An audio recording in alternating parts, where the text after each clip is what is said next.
Hi hello welcome to my channel Sravani. అందరూ ఎలా ఉన్నారు? నేనైతే చాలా చాలా బాగున్నాను.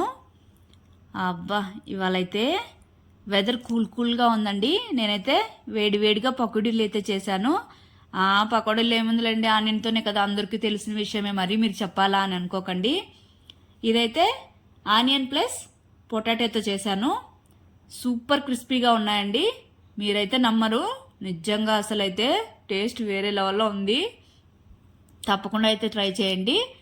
ఇంకా అసలు ఆలస్యం చేయకుండా ప్రాసెస్లోకి అయితే వెళ్ళిపోదాం. ముందుగా పొటాటోని ఇలాగా పైన చెక్కు తీసి మంచిగా తురుముకోవాలి. తురుముకొని వాష్ చేసుకొని బాగా పిండేసుకోవాలి వాటర్ లేకుండా.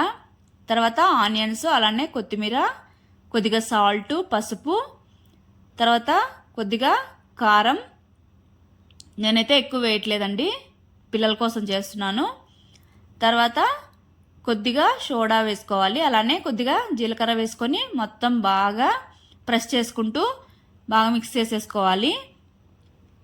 మిక్స్ చేసుకున్న తర్వాత ఇందులోకి 1 స్పూను నువ్వులు, అలానే 1 స్పూను శనగపిండి, అలానే 1 స్పూను మైదా వేసుకుంటున్నాను.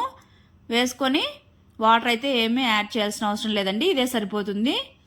మంచిగా ఈ పిండి అంతా మొత్తం మిక్స్ అయ్యేంత వరకు బాగా మిక్స్ చేసేసుకోవాలి.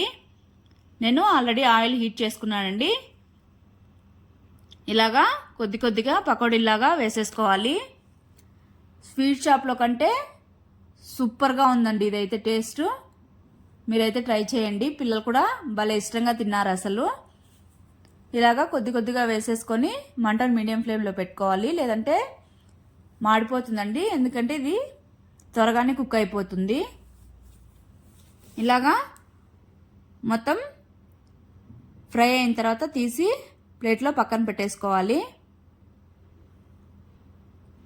తర్వాత మిగిలిన పిండినంతా ఇలాగా కొద్దిగా వేసేసుకోవాలి.